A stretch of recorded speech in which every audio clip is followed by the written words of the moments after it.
Welcome to Little Victories, the self-help comedy podcast that proves success isn't about perfection, it's about progress.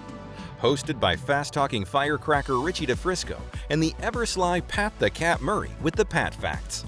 This is Little Victories. Welcome to the Little Victories podcast. I am your host. My name is Kelly Ripa, and I'm Mark Consuelos. he is Mark Consuelos, very handsome. This is episode 5 of the Little Victories podcast. Little Victories podcast. We interview people that are substantial in their specific genre, and we talk about the hardships we went through, that they had gone through, the little things that they did along the journey to keep them sustainable and get them to the level that they're at now. I am beyond grateful. I asked this gentleman prior, hoping he would say yes, and he did, which is like basically all of our guests. Yeah, pretty much. Thank God these people say yes. They're amazing. I see his work.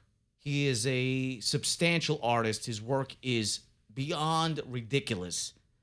In a good way. In a good way. Well, that's what I mean. Okay. When I say his work is stupid, I mean like, what the fuck is this? This is insane. His work is insane. He knows that. Everybody knows that. I am beyond excited to introduce the one and only Ian Cinco. Ian. Hey. Ian, I would clap, but I'm holding a microphone right now. I'll clap. Pat, clap. Golf claps. Welcome. Thank you for having me, man. Good to be here. Yeah, so... I didn't tell you, but I used to live 2 blocks away. This is like, for 6 years, okay. this is my home. You waited this whole time. I save it for the air, you know what I'm Thank saying? you. I have experience in saving it for the air. There we go. 6 years you lived here. Yeah. What was that like? It's great. It was really some of the best years of my life. So, for those of you who don't know, we're in Brooklyn. We're on Johnson Avenue. So, Ian's mentioning a little bit of his background. Grow up here or just lived here? No, I was born and raised in Smithtown, Long Island, and I moved to Brooklyn in 2000. I've been in Brooklyn most of the time since then, although lately I'm in Ridgewood, also not too far. Oh, yeah. Walked here today. You left Long Island. How old were you? 17 or 18. Can't remember exactly. How long have you been doing art? Art. I've been doing art my whole life. I don't really remember like a time I wasn't. I remember at a young age consciously deciding to be an artist, like much younger than most people would. But it was just like always there in one form or another, whether it was visual or music or, yeah, just whatever. Any kind Predominantly, you're a comic book artist. You've I'm, made your I'm- own comic I'm books. reshaping my professional career into being a comic book artist right now. I feel like I'm starting a new career at the moment. How did you get to this level that you're at now? Your work is, it's not. I only reference Ralph Steadman. The reason why is because his work was so unique. And then when I watched that documentary that Johnny Depp had made for him called For No Good Reason, I'm like, this guy is the best. Yeah, Stedman's awesome. Stedman is the guy. And then like I see your work and I see elements of that. Although it's not identical, it reminds me of his work. So how do you get to this level?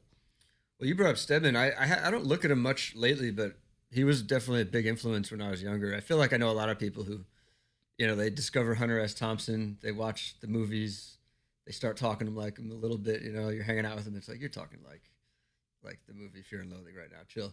But even I did it. I can admit I would get drunk sometimes as a younger man and talk like Hunter S. Thompson. But yeah, I mean, he did a lot of art for all those movies and just culture over the years. So art teachers brought him to me. He just made his way into my life at a young age, and I definitely threw ink splatter. I throw ink splatters. I do Stedmanisms in my work for sure. So he's in there. What was your question? Do you like to get to the level you're at? You're at a level like you are there, like you are top notch, and like my thing is like, was it just a natural gift where you knew you were incredible, or was just your obsession over it, or was it like, just the consistency? I would say yes to all 3 things you just said. Obsession. Yeah, I've always been like an obsessive person. Like I get into something and I get obsessed with it. whether it's collecting. I don't really collect anymore, but I used to collect comics. Then I got into movies like you guys did. I collected DVDs, and then I shaped my life around it. I worked my ass off so I could buy those things. Now, the older I get, the more I'm like trying to craft my life so I can make my art. So I'm more obsessed with making my art versus collecting and learning about other things. Not that I'm not trying to watch movies or read comics or anymore. I make it a point now to read comics every day, which was something that I used to say I'm too busy to read comics or watch movies, and now I'm like, no, I make it a point to read a comic every day. What's funny enough too is because I have experience working on set for many years, whether it's an independent film where I had a role or background, which was like 8 years of background. If you name the show, there's a 50-50 shot I was in that fucking show. Maybe that's why you look familiar when I first met you. I was the guy walking past Ray Donovan. It's funny because I don't forget his name, the actor. Liev Schreiber. Yeah, I don't know how to say that, but yeah. And he's tall. I mean, basically, when I walked past him in the background for that scene we shot in Times Square, it's like my face was, I walked behind him and I kind of brushed him just to be an asshole and like make sure I was on frame. But like my head was level to his ass. That man is tall. I've been in a lot of shows, but the thing when I first met you, you have a film background as well. So right. You worked in film full time? I wouldn't say full time because, as you know, you get a job and then it's gone. So I really started working in film for my living. When was it? 2008, right? Yeah, 2008 was the year I'd been a carpenter for 3 years before that. After college, I was a carpenter. And I left my guy Starman. Starman was a Vietnam vet. He taught me carpentry. He was always hinting at, he's like, you're going to leave me one day, Grasshopper. And one day I just made the choice. I was like, yeah, I'm going to just not come to work with you anymore. It was really, it sucked, but he knew it was coming. I knew it needed to happen.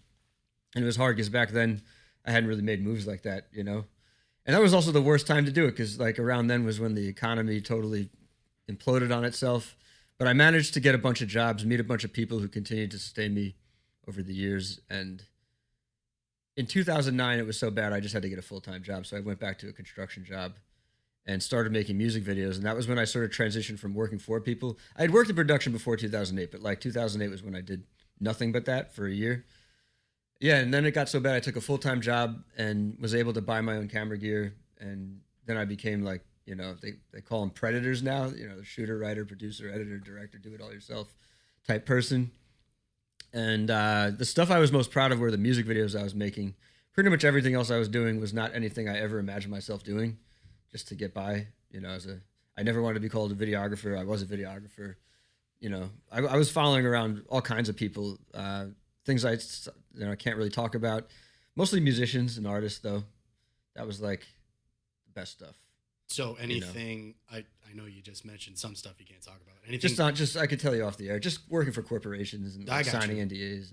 NDAs. Yeah. How the fuck? How old are you? 42. No. Yeah. Better Yeah, than I shaved today. You can't tell how gray I am. I just got groomed myself for this. I look like shit compared to everybody else. It's all right. I don't fucking You look great, man. Steroids I think I took in the past weathered me. But a carpenter, you worked in film. You know that business? Yeah, so art department. Art department was kind of like my angle, so I wasn't just a PA forever. Got into art departments. That was like a nice angle. Yeah. It's just crazy because like when you tell me, I didn't know you were a carpenter. But what's crazy is that they're all special like trades that take up what I'm trying to get to is they take up all your time. And because of that, it's like, how the fuck do you have the time to sit there and master, like, your work is... I know a kid, they called him Lightweight. He's from the Bronx. Very talented his whole life. But that's all this kid did. He was very special. This kid would bring black books all day long, going back to, talking about 15 years old. This kid's been doing it forever. Yeah. It's just crazy because you have all of these different areas and you still got to that level of art. It's just... Yeah, so it started to go back to your first question, it started at a young age. Like I was drawing constantly at a young age. And I do like to shout out teachers, but I was very self-driven and motivated. Like I didn't wait for them to give me assignments. I was always doing my own thing. And I did make a comic in high school. I made a comic. I was like really on track if only I could have held on to the track I was on senior year in high school, I would be. I don't know. Who knows? Who knows where I'd be right now? You know, it's like there's no way to know whether I needed to go off meander where I did to have whatever I have now. But yeah, I was known as like the guy who always had, you said black book, whatever color sketchbook I had. I was always drawing. I would fucking draw you right now. You know, if I was that age now, I'd be sitting here drawing you while we were talking. Like you said, obsessive. I was obsessive. Yeah. And yeah. I almost considered asking you to, sketch something while we interviewed you, but I don't want to get too distracted. Yeah. I mean, I could, but it would limit the quality of conversation if you guys are. That was the dumbest idea no, I ever heard in my life. No, it's a great idea. I could do it, but not if we're going deep in on something. Deep. Then I'm going to be distracted. What was I thinking when I had you as my I know, right? So, in terms of the background and inspiration, I know now you've focused on the career path of comic book artist, and you walked us through kind of how you got there. What did you have an aha moment, or was it just basically like, no, I got to do it now? For the comic? For yeah. I was the way the story goes for this comic in particular, the one I just gave you, I was like, I knew I wanted to get back into making comics. I was this art book here, Erotica. I think I had already made it, or it was like made but not published yet. And I was just like high and drunk with two friends on a dock, like his father's dock, just chilling, making jokes. And I made a joke about a driverless car that lobotomizes people. And then like it just like an anime flashed through my mind. And like Eon Flux came to mind. All these suddenly I just had a flash of images flash through my mind. And then back to being obsessed, like I became obsessed. I went, well, that night I started thinking about it, but the next morning I woke up, I was still thinking about it, and I realized, I'm going to make that comic. And to this day now I'm working on that comic. That's my comic, Neon Spring. Awesome. And that's like an aha moment. But I don't know, there's like a lot of aha moments when you're like an inspired creative person. So I'm not sure which one to highlight necessarily. Because for me, actually, I don't know. Maybe aha moment. I feel like the aha moment isn't even what's profound about how I'm back to being an artist, because I was doing video and I had given up on art. I don't know. I don't really know exactly how to pinpoint the moment, because it kind of like I softly became an artist again. You know, it wasn't like, fuck this, I'm done with video. It was very slow, and it was really the pandemic and all my video work drying up that made me lean all the way into being an artist again. Because I was like living in too many different worlds, and that'll hurt you. I feel like that was hurting me. Doing way too many things all their progress was limited at that point. Yeah, when you do too much of 5 different things, then the one you really care about doesn't get the focus that you need. I want to inspire people, and like I still want to do every dream I ever had, and I want people to achieve all their dreams. But there does come a time when you have to focus. Yeah, absolutely. One thing I wanted to say is that, so now I want to pull out, this is piece I like to, and then whatever you don't want to share, don't, but whatever you're willing to do, please, because I like to attack the vulnerability. For an example, right, I always want to be, and I had mentioned this, and I'm going to get yelled at by a producer, but fuck him anyway, is that my experience with acting, right, it was always was my childhood dream. And I had walked away from it in college because you know, the moments that I've had when I spent so much time, you know, when my teenagers hanging out with groups of wild people and on the street, and like to be an actor is like, what the fuck is the matter with you? What are you, weird? What are you, a faggot? Like they call you names and shit if you wanted to do that. And only until I got enough courage and grew up as a man, I say, fuck that, I'm going to do what I want. I know I am the actor. I don't question that. Have you ever had moments where people are like, oh, what's the matter? Or were you a part of a supportive community where you're around other artists and you're all doing the same shit? But did anybody ever try to knock you down for doing what you're doing? Oh, you're going to be broke, this and that. Because, you know, the art world is a world of its own. Construction, although that's a world of its own too. But, you know, people go into those avenues because of, you know, get a fucking job. You know, being an artist, that's not going to pay your bills. Yeah, I definitely come from a mostly very supportive background. You know, 2 great parents who support me to this day. You know, my dad especially, he loves art, so he's in love with the art. You know, my mom doesn't necessarily love every image I make, but she's not like down you know, on my case about getting a good job, because I make money. I support myself and take care of myself. But I have definitely encountered plenty of people who are super discouraging over the years. And sometimes it is crushing. You know, there's definitely some crushing. I don't know. People just crush you over the years. I find that life experiences are more crushing than just an individual. For me personally, I've never allowed like an individual to crush me, but like the overall experience of like a 4 years spent on an endeavor, and it doesn't come crashing down, it just amounts to nothing. That led to a depression in my life at one point where I realized I was nowhere where I needed to be financially, professionally, or just for anything for that matter. Society makes yeah, society doesn't. I mean, when you're an artist, you really see who cares and doesn't care. And like, I am blessed to have found like great communities that show a lot of love, but the world is mostly indifferent to art. I find that majority of people you encounter are blind to it. You know, the people who aren't are the opposite, and they'll like totally boost you up. You got to watch your ego when you're around them. But everyone else, you also have to watch your ego when you're around people who don't support you, because it's not good to have this like fuck you attitude all the time. Like, that's good when you're young. It helps you like push through bullshit and grow up. But then once you've grown up, if your attitude is fuck everybody and fuck this and fuck society, you're kind of in a shit spot. You know, you're probably going to be, you know, you could go down very negative paths that way. So yeah, I don't know. I feel like I try to keep the negative experiences I have, you know, in my mind, but not in my mind in a way where I'm like festering on it. And then like, you know, like there's been multiple moments in my life where I used it to get to another level. Like, fuck that, I'm gonna do art today, you know, or I'm gonna make more art, or fuck you for telling me I can't do it, I'm gonna do it, and that's cool. But yeah, I don't know. I don't find focusing on the people who don't care about what I do as being a helpful thing. I realize that I think my job is just to like get my art in front of eyeballs that will like it. That's it. I got to find more people who are going to like it. And I know there's enough people out there that it will become a living someday, you know, specifically making my art. I mean, not work for hire, which is still what I do mostly. Yeah. So in terms of the comic book art, do you have a process? Is it all just kind of coming out at specific times? And then to kind of add to that, do you have certain techniques? Do you have certain mediums you like to do? Is it digital? Is it freehand? Yeah, my technique is I write, I get every idea out, whether it's writing, you know, words or drawing images. I don't like hold back anything. I just get it all out, and then I try to make sense of it later through editing processes, you know. And once there is like a script written, I do like writing a script, almost like a film script, just a little bit different because it's a comic.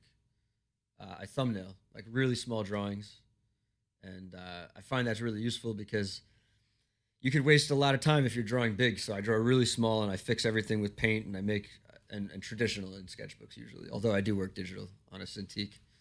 Do you have a favorite? I like working traditional, if that's what you're asking. Yeah.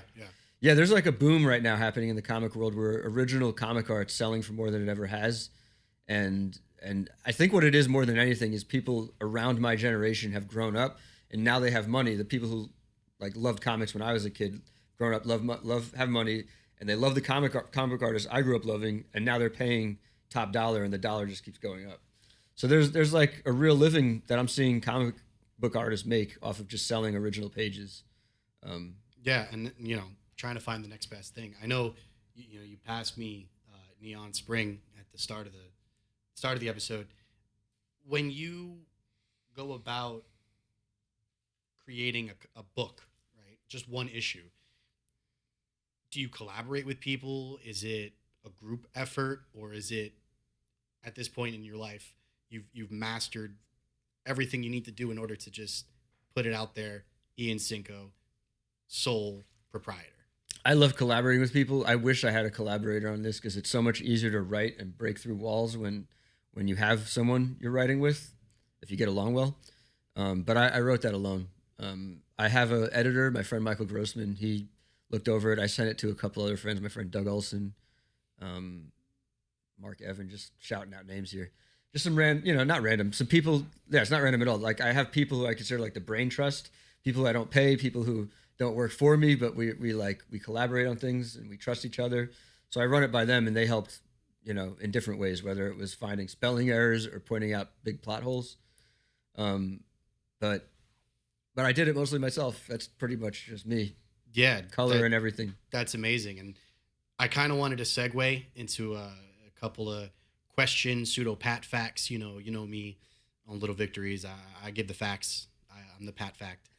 He's a Pat the cat with the Pat facts. Exactly. I was thinking about this a lot, and I was excited when I found out we were going to have a comic book artist on. I see your shirt. Yeah, nice shirt. Shirt. I had it laid out all week. I said, I gotta wear it, gotta wear it, gotta wear it, gotta wear it. I'm a fan. Sometimes I think I'm a poser because I focus too much on the movies and not so much the medium. But I do have a huge duffel bag in my closet, probably a few hundred comics over the course of the years. I remember when I was a kid, the New York Post had a series where every week when you bought a newspaper, you would send in a clipping, and then they would send you something. They would send you a comic book in the mail, and I still have all those. What a fucking geek! Jesus Christ! I mean, come on! It's just throw that shit out. No, not at all, not at all. I have 2 stores within walking distance from me, and that is my gold, basically. How are you supposed to find a girlfriend collecting fucking newspapers? Those are my treasury Man, it wasn't bonds. easy in the 90s. I want to talk about vulnerability. I couldn't find a girlfriend back when I was collecting comics. I can't find a girlfriend now. Right. Well, I'm trying to get my ex on the phone. She don't. So, anyway, don't do it. I did see a really interesting documentary a few years ago, and I wanted to get your take on it. You know about the whole Bob Kane, Bill Finger fiasco?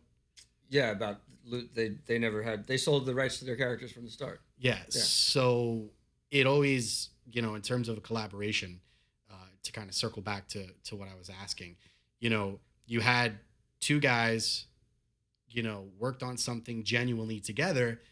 And basically the synopsis of the documentary was that Bill Finger died early on. Bob Kane was really the only living person that could say that this is my IP. This is me. And he didn't have anybody questioning that. And it just blows my mind that you have, and so Bob Kane would say he's the sole creator of Batman. Wildly successful. I mean, you could go to a rural town in the mountains of Asia and show them the Batman symbol, and they know what that is, right? What's your take on the fact that someone as creatively intuitive like this guy Bill Finger not receiving the due that I believe, and I think a lot of people would agree that he deserves? I mean, have you had that issue at all in terms of working with people, or just trying to put this out there on your own? I've had experiences at other jobs where people take credit for my work, but that's sort of expected when you work for a corporation. Like, you're not there to take credit for anything, and frankly, I don't even care. Like, looking back, I don't even want credit for that work anyway. But I mean, it's a shame when like a great artist is buried in the background. Like, Disney's a great example. I just watched a documentary on Carl Barks, was the artist who drew what's his name? Not DuckTales. Not Daffy Duck. What's the Disney duck? Scrooge Donald Duck. Or Donald And Duck. Scrooge. Yeah. Like So DuckTales and... Yeah. It turned into DuckTales. I don't think it was ever called DuckTales. Huey, Dewey. When he was Louie. drawing it, it was just, I think, Donald Duck. Yeah. But Carl Barks is a phenomenal artist. Nobody knew his name until people went and tried to find him, because he was literally buried under... They wanted people to think that Disney did everything himself. Plus, he was the brand.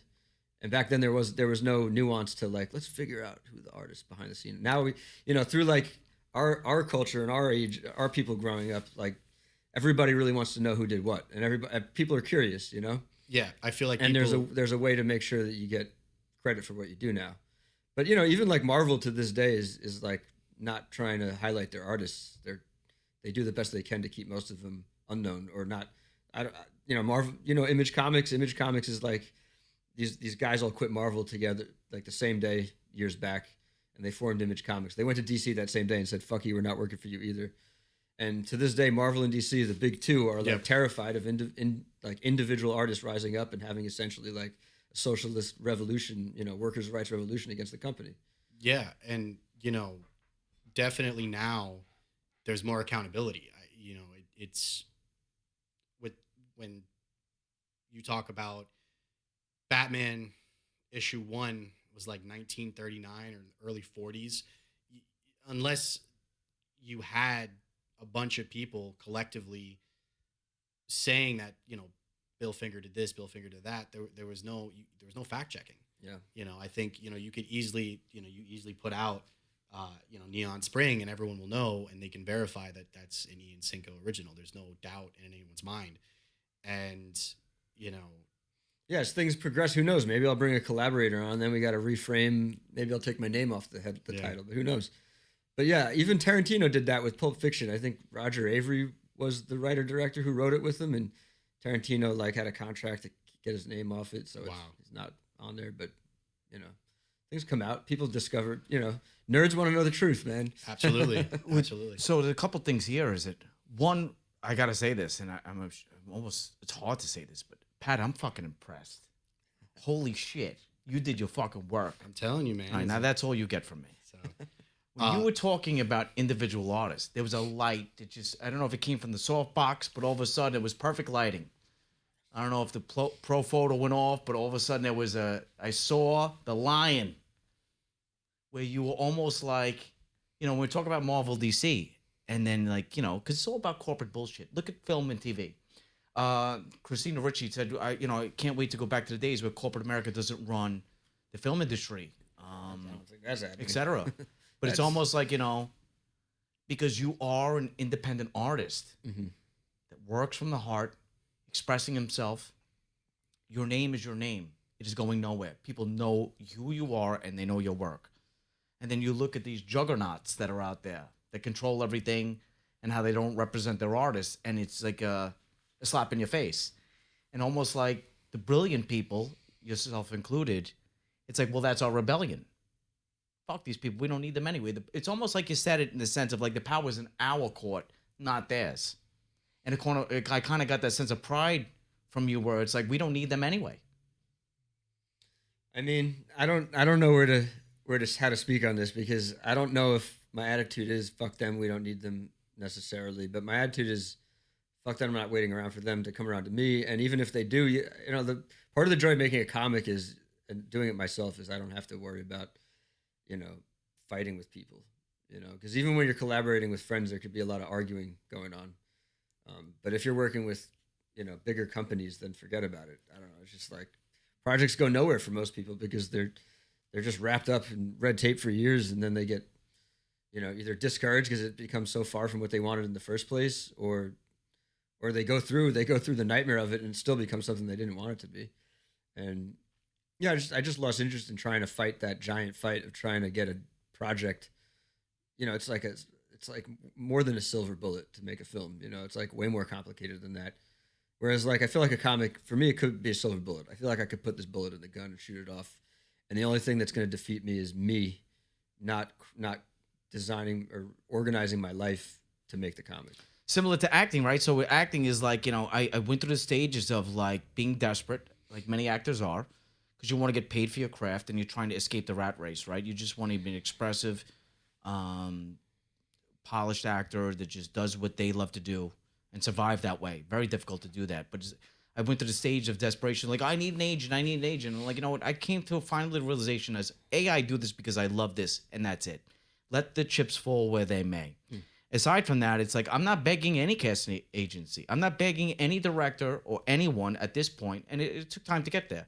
Because, one, if I don't add value to your film, I don't belong in your film, right? I have to do my job, and if I add significant value, then it makes sense. Aside from that, I'm not begging casting directors. They became crooks anyway about this. Now they became legitimate acting coaches. When did that happen?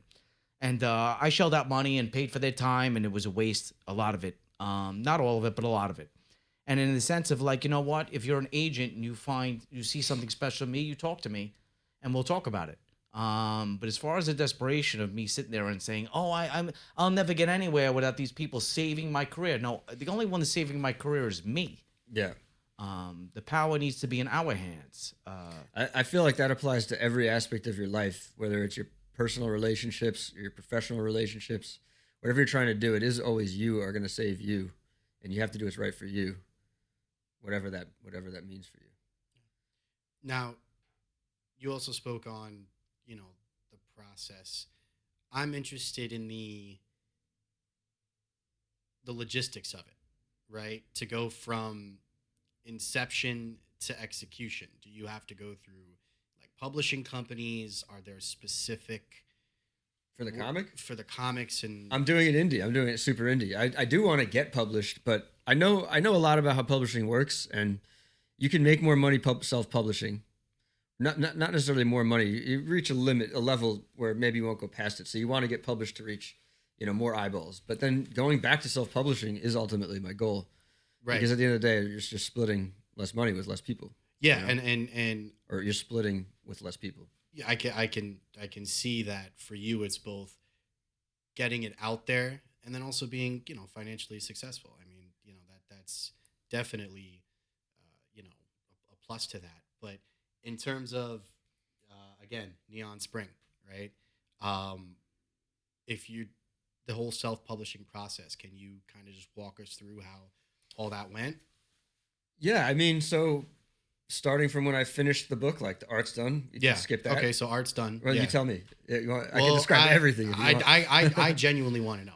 All right, so going back to thumbnails, I thumbnail really small and then I blow it up big, right? So I'm not wasting time figuring out on the page whether I'm doing 11 by 17 or 18 by 24. And then I draw the pages, and that was done pretty traditional in terms of like ink, and then I colored digitally, and then I put the lettering on digitally. Some people look down on that. There's a lot of traditionalists, people going back like hand lettering only, which is cool. But I did the color and lettering digitally. I could see that. And then I'm using Photoshop for color and InDesign to lay it out in InDesign. And then I picked two separate printing, well, I don't know what you call them. One's called Mix'em, one's called Comics Wellspring. Comics Wellspring has their own printing facility. I get the impression Mix'em is just like, there's no office. There's people around the country who represent them, and they just find a printer wherever. They just find whoever they can source the cheapest for you, right? But I did the pricing. So that's like a main cover, and I have 5 variant covers. So I printed 2,000 of the main cover through Mix'em because that was the best price. And then the rest with variant covers, smaller runs through Comics Wellspring because that was the best price that I found. And so that's like, I'm just finding, I could essentially find printers. I know friends who are printing through China, and I would love to do that, but now we have this whole tariff situation, which is going to get worse. And that just means everyone's paying more for everything, and the prices on everything is going to go up. Just to get my comics off a shipping container is going to cost money now. Mm-hmm. So I might stick with the American companies. Is that the most difficult part of this? Out of everything from start to finish, these books that are already made, they're stunning. I think the most difficult part is character design. I know if you're going to ask what the most difficult part Character design. 100%.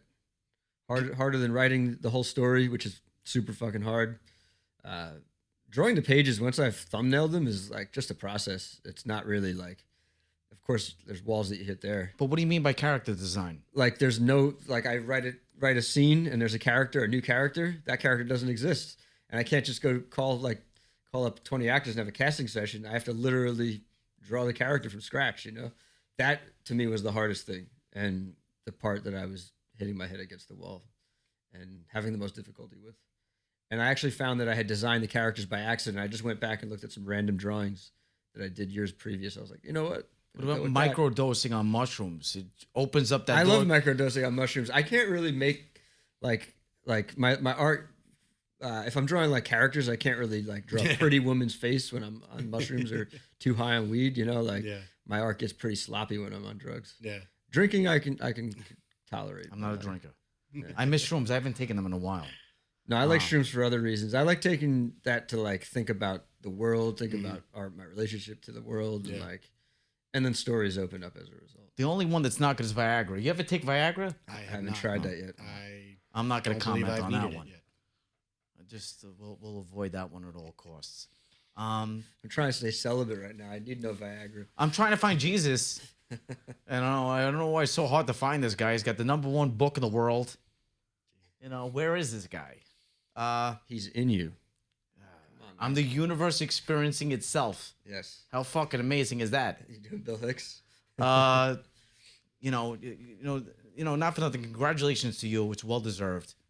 I'm a big fan of yours. You know that because Yeah, man, you always show mad love every time we bump into each other. Your work is like, it's just, I just, and it brings me into the world of the creativity of like, and I'll reference Stedman again, is because it was just watching that documentary in the plane. I was flying home from San Diego back to New York, and I'm watching this. I didn't know about it, but I like documentaries because I like to watch documentaries.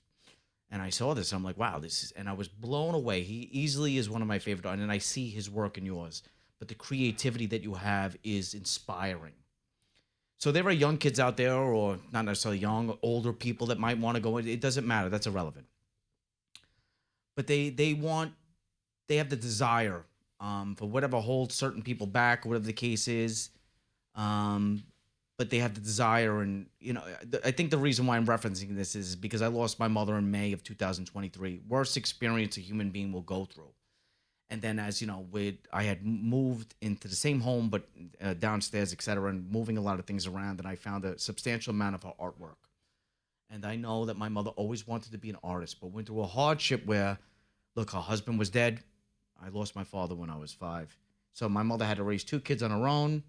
And, her dreams and everything else went aside, and she wasn't supported. That's why I always pull that question. It's really just a story about me that I try to pull out of everybody else, right? She didn't get that support. Her parents, her mother specifically, wasn't very nice to her all the time, etc. And but that was my mother's, I think, dream from the beginning was to be an artist, and her artwork was really nice. But she had to raise 2 kids on her own. That went away. And so now all of her work is like in my apartment, and I put a couple things up. What advice would you give to other people out there?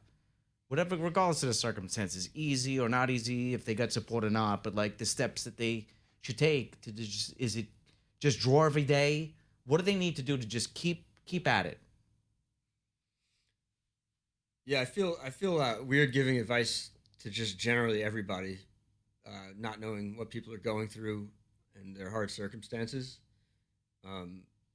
because it is easy if you have support to say statements like, "Yeah, draw every day." But I do believe there is something to consistency. Like doing something every day is definitely one way to do it. I think everybody has to have somebody in their life, whoever it is, and whether it's somebody telling them you can do it or just somebody who's good to them. Because it's heartbreaking when people are surrounded by negativity and shitty people and already don't have a belief in themselves. I don't really know why or how I have such a belief in myself, but it was always there, even when people were shitting on me. I encounter so many people who are they're stuck, they're trapped in bad circumstances, surrounded by bad people. They want to do something, but they can't quite do it. So I think it does start with like you have to separate yourself from people who are hurting you or discouraging you, and you have to find the time in your day. And I say I don't care. I do care. If you have kids and you're supporting a family, obviously you got to do what needs to get done so that there's food on the table and the bills are paid.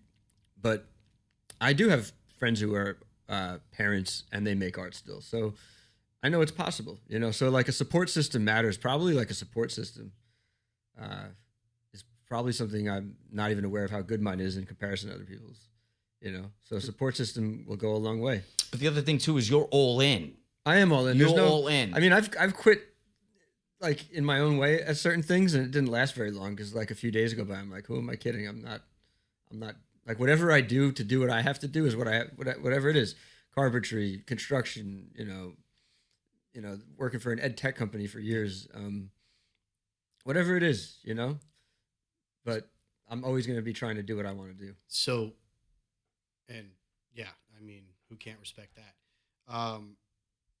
Dream projects? I'm working on them. I'm doing them. Everything. Yeah, I mean, I brought my art book Erotica and my comic Neon Spring, and those two are like the primary things in my life right now. That's definitely going up on the page. This year is all about making Neon Spring issue 1 because that's issue 0. Anything that exists outside of your creativity that you would ever want to work on? Give me an example. I mean, is there a project that's going on right now, or another artist who you're seeing that you would, consider collaborating with on something completely different? Sure, there's a lot. I mean, and like I still want to make movies. Even like in the back of my mind, like I have movie ideas I want to make, but I'll probably try to turn them into comics. And like I brought you that Hellboy sticker, right? A group of friends and I recently did a bootleg Hellboy comic called Odd Jobbers. The K Fam is what we call ourselves. That's if Mike Mignola hit me up to do something for Hellboy, I would be stoked. I would put everything I'm doing on hold for that. But I know in the back of my mind, like I don't own that character at the end of the day, and whatever I don't know what royalties Dark Horse or Mike Mignola pays out, but it's probably not enough to keep me floating for the rest of my life. Mm-hmm. I got to make my own characters, my own IP, and I got to have my own thing. That's what a lot of comic book artists aren't really working on. They're just doing things for other people, and then when they become old, they don't own anything at the end of the day. Right. Go ahead. What are you gonna... 2 rapid fire. Number 1, Easter eggs. We have, I don't know if we'll ever have them on the show, but we know a few people in the wheat pasting community. They go around and throw up their tags, and graffiti artists and things like that. Are there things that we could look out for in the open world that link us to Mr. Ian Cinco? I got a neon spring mural 2 blocks away. There we go. I got wheat paste all over the place, murals all over the place. I mean, not all over the place, but I'm working on it. And that I'm trying to not do this year because it takes me away from actually making the comic. Comic is like the nastiest discipline of all time. Out of everything I've ever tried and witnessed anyone do, it's just like you have to be working crazy hours every day of the week. And favorite comic book character? That was my fucking question. For Christ's sake, scumbag. I mean, Calvin and Hobbes, maybe. Bone. Okay. Bone is a lesser known. I know Bone. Bone's pretty. It's like one of the most successful comics in the world right now. Actually. Yeah. That's cool. I love Bone. Yeah. What's your favorite comic? I was dying to ask you. Well, I mean, I'm very indecisive. But if you ask me about the shirt I don't that I'm believe wearing, it. If you ask me about the shirt that I'm wearing, I gotta go with Hulk. You're a Hulk fan. Where's Hulk on your boob? He's right there. Oh, he's in the middle. Right He's in the middle. by the belly button. Right in like the heart of Marvel. I don't right know. there. I don't have a favorite comic. I mean, Spider-Man. He's a kid from Queens. That's not true. I'm a kid from Queens. You know who I liked? You know who my favorite Marvel guy was of all time? Who? And I play the game too because I'm a Wolverine? child. No, it was Gambit. Gambit's cool. I used to have hair like Wolverine. I like Gambit. Gambit would fuck you up. Channing Tatum just got to be Gambit for the first. Did you see that one, Richie? Oh, that's over. He spoke in that weird. I always thought Gambit would be more gaunt though. Like Channing Tatum's too buff. No, I don't. It was fun, no though. disrespect. Well, they had those 2 different Tatum. representations. They had the one. He was great from the movie years ago. He was great. I can't think of the name. But he was the better. You know what? Fuck all that. But, yeah. You know who I like? I like whoever played Thor's sister or girlfriend because I didn't watch that movie anyway. What's her name? The actress? Oh, Natalie Portman. Oh my God. Yeah, well, love her. She was what a character was girlfriend, she? She was Thor. What's the she character? was she was Thor's. What's the character's name? Girl, I forget. I think she became Thor, right? Yes. I didn't see that new. I didn't see that new one, movie. but then Lady Thor. Is that just the name? Thor. Yeah, just Thor, but then it was just different. So. Thor's like a mantle, and So she would be like a dominant woman in your life, right? Oh, I mean, I think that's why I like Albanian women because they're so dominant. Okay. They control everything. But yeah, I need that in my life. So anyway, vulnerability. Did we get vulnerable today? Listen, I that's could go all I more could ask vulnerable for. if you ever want to go again. I just didn't want to keep the and it's funny that you said that is because you're also bringing to my mind exactly how I come across, and it makes me understand. Because when I talk about like negativity, it's not all bad. In other words, the reason when I was raised, it was out of fear. The loving people in my life, especially my mother, right, is that they were fearful. We're lower middle class people at the end of the day that came out of the Bronx. Struggle, tough people that taught me how to survive through any circumstances, and I am indebted, and I would never change my life for anything. But the fear of going to the art world, of being the fish that jumped out of the bowl was, it was a fear. It was like, how are you going to survive? And it's been tough. But at the end of the day, the truth is, and I mean this from my lips to God's ears, I would never go back. And I jumped out of the fish bowl with faith that I would grow arms and legs.